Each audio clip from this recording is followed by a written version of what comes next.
Bonjour à tous, aujourd'hui deuxième vidéo sur le butin de l'herbe. Donc cette semaine on a très peu d'informations à vous communiquer sur la croissance de l'herbe.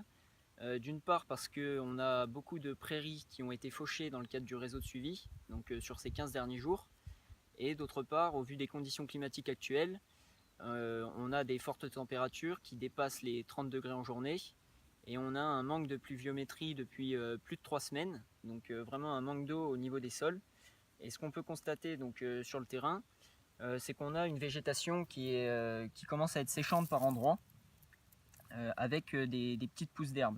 Donc une végétation qui redémarre seulement suite à la fauche. Donc ici, pour préciser, on est sur une parcelle qui a été fauchée en deuxième coupe.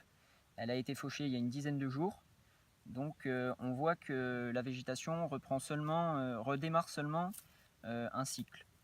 Si on regarde sur l'ensemble de la parcelle, on voit que le couvert commence à reverdir, mais que la croissance reste tout de même très limitée. Au niveau du territoire, on est sur des croissances de l'ordre de 10 à 20 kg de matière sèche à l'hectare sur des prairies permanentes. Sur prairies temporaires, on est un peu plus élevé, mais on reste sur une croissance très limitée. On tourne plutôt autour de l'ordre de 30 à 40 kg de matière sèche à l'hectare et par jour. Donc comme je vous le disais, on est sur des conditions séchantes, une pousse de l'herbe très limitée, donc forcément des quantités d'herbe disponibles au pâturage très faibles. Mais il faut savoir qu'il existe des solutions possibles, comme la mise en place du pâturage tournant. Donc ici, je me trouve sur une exploitation où le pâturage tournant dynamique a été mis en place cette année, dès le printemps.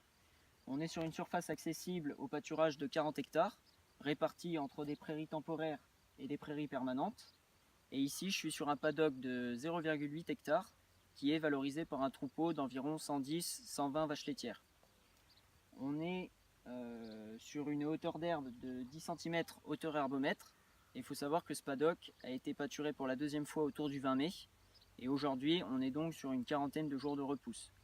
Si on regarde les paddocks qui sont juste devant moi, on constate qu'on a tout de même pas mal de stocks d'herbe sur pied qui vont permettre d'allonger la durée de pâturage durant l'été et d'alimenter les animaux quotidiennement uniquement avec de l'herbe.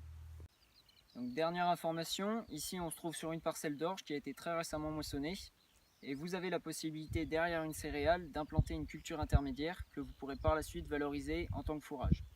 Donc je vous rappelle que AgriVert est là pour assurer l'implantation de ce type de culture, donc surtout n'hésitez pas à nous contacter. C'est tout pour les informations de la semaine, je vous retrouve pour une prochaine vidéo dans 15 jours. Allez, salut!